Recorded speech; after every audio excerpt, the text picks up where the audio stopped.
Hey, it's Lucas. You got a neat little lathe here. It's a Sherline lathe. It's from 1980. This lathe is really cool. It's got a dovetail bed, kind of like a Harding, and it's got a brass bed. So that's something that they haven't done in a while. I'm not sure when they switched over, but the brass bed is really neat. It looks great. And we're going to talk about some of the things I did to correct some problems on it, including taking some of the backlash out of the cross slide. Okay? But to start with, I just want to mention that this spindle, the spindle nose on this is a 3/4 by 16 threaded spindle. It's got a Tommy bar actuated chuck, and it's actually quite a good chuck. It's nice and smooth. And these jaws are reversible. You can flip these around, so you can use the same jaws for the, for this configuration, and then for the like grabbing a washer kind of shape configuration, a larger diameter. You could probably grab something, I don't know, 1.5 inches or 2 inches in diameter. I mentioned that it's got a 3/4 by 16 spindle, and the socket internal to the spindle is a Morse taper 1. So the Morse taper 1 is about this size. It's fairly large for a small lathe. It'll probably pass something under 1/2 inch through the spindle. And I've got a caliper here. Let's just caliper the bore, and that's coming out at about 0.4 inches. So it'll pass a bar about 0.4 inches, through the spindle. These spindles are really highly regarded. The headstock pivots, so you can actually pivot the headstock and generate tapers. Another really amazing thing about these little lathes is they've got tapered gibs, which is a feature that you find typically on much more expensive lathes. So the compound's got a tapered gib on it, and the traverse has a tapered gib. As I mentioned earlier, the bed is brass, and it's nice to have a lot of times dissimilar metals when you have a sliding surface. It helps to reduce friction. So the brass can actually be an advantage in that regard. The tailstock has a number 0 Morse taper. So as I mentioned earlier, this is the number 1 for the headstock, and that's the number 0. The number 0 for the tailstock. And both of these happen to be arbors for this drill chuck. So you can actually put the drill chuck in the headstock and use the lathe like a small drill press, or you can take the arbor out of the chuck and then install the number 0 arbor in it and use the chuck in the tailstock like a traditional tailstock chuck. So that's a pretty nice little feature on the lathe. So the lathe has both of these components to it. Now, while we're on the subject of the components, I want to talk about some of the accessories. So the lathe's got a faceplate and a driving dog. The lathe has a couple of dead centers, so a Morse taper 1 for the headstock and a Morse taper 0 for the tailstock dead centers.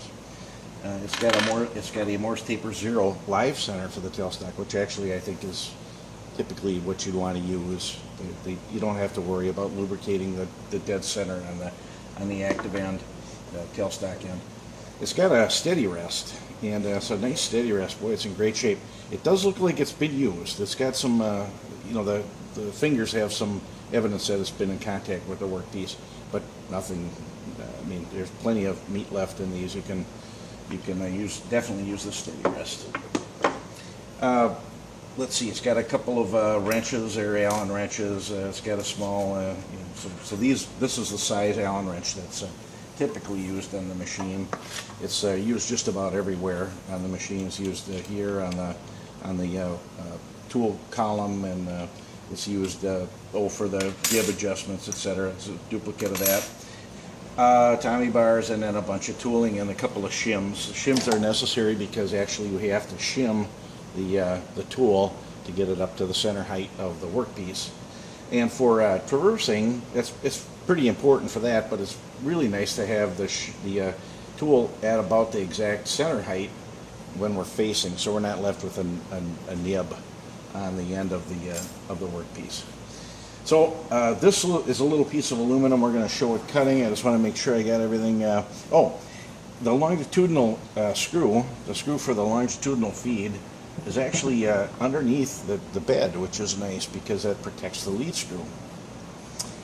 Also, I wanted to mention that we know that this is from 1980 because there's a plate right back here behind the headstock, and it shows the manufacturing date of November 1980, and the serial number on it is back there too. So let's talk about tightening and loosening the chuck.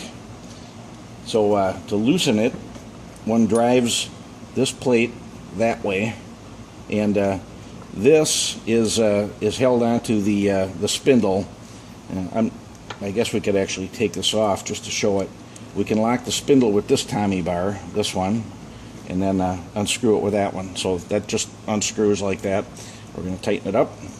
We're going to put the workpiece in it, and then we're going to tighten it up again. So you can actually tighten it with your fingers, and then I should say adjust it. So you want to get it close to where you want it. And then you can tighten it up just by gripping the two Tommy bars like that. So to tighten it, you move this collar counterclockwise in relation to this one, and to loosen it, you move this collar clockwise in relation to this one. Okay. And this is aluminum. I should point out that you can cut steel with this lathe, but it's more suited for the softer materials, aluminum and wood, etc. So we can turn up the speed, we can turn down the speed, and of course that's the spindle speed.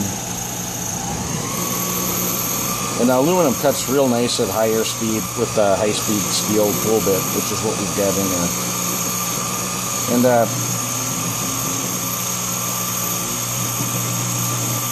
we're going to shut her down now, and we get just a very nice surface on it. It's working great. So that was a little notchy in the terms of the advance. I'm going to try another one. So we're at about 1/1000th on the dial here. So I'm gonna move that in somewhat so we can see what maybe take 10/1000ths off. So let's try that. So that was at 1/1000th. So let's go to 11. It goes to 11. And I'm going to try and feed it nice and even instead of the kind of half-turn method I was using before. I'm going to have to stop occasionally to break the chip so it doesn't hit me in the face like it's just about to do there. Okay, so it's taken off 10/1000ths without any trouble. We could try a little more aggressive cut. Let's just take a look at that before we proceed. Yeah, just fabulous cut on it. Let's try and take. We're going to get just crazy here. Let's try and take 20/1000ths off. And I believe that this is the change in diameter. So let's set this to 0. We'll 0 that, and then we'll measure it after this cut.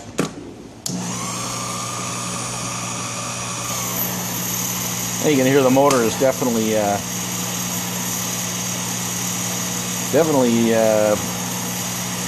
telling us that it's putting out some power here. Okay, let's back her out. Yeah, we did not get quite as nice a finish. It's still very good. It's just not as nice as it was at 10/1000ths cut. And now our diameter is down by 40. So actually this dial reads out in change in radius.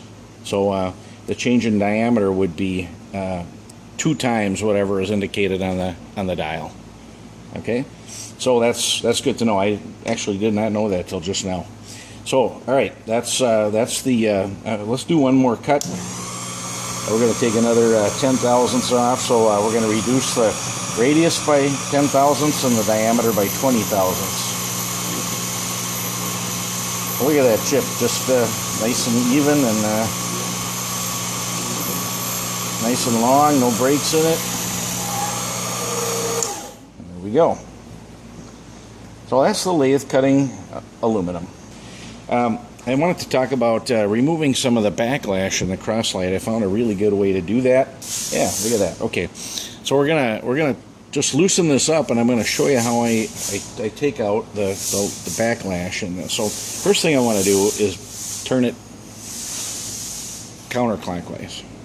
What that's going to do is it's going to put some force on it and actually pop the lead screw this way. Okay. So let's unscrew this. There we go. I'm going to show something that I did here. So I actually put a little flat on the end of the lead screw to accept the. You can see the circle there where the set screw was contacting. So this actually is fairly hard. It's too hard to cut with a file, so I did it on a grinding wheel. Put the flat on there. You want to be very, very gentle putting a flat on there, and you want to get it in the right spot.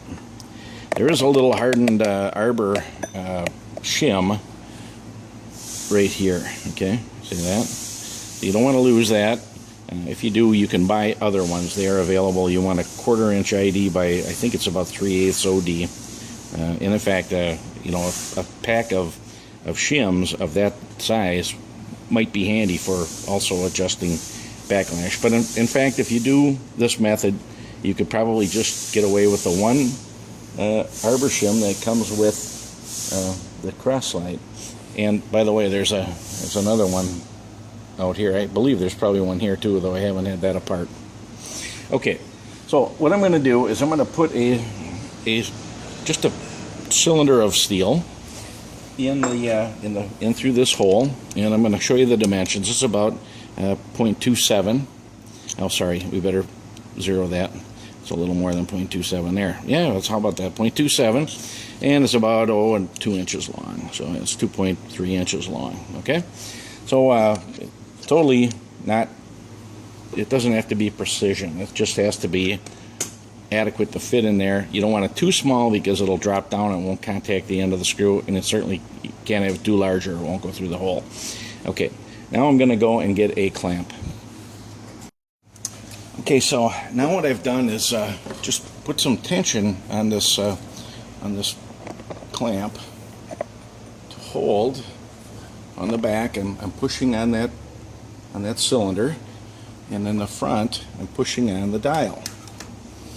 And what I found is I actually took out about 70 or 80% of the backlash that was in this cross slide when I got it into the shop.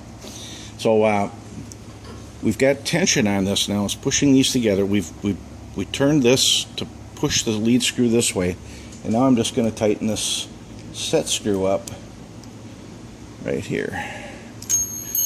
And once we tighten that up, we can take the clamp off, and it's going to have very little backlash in it.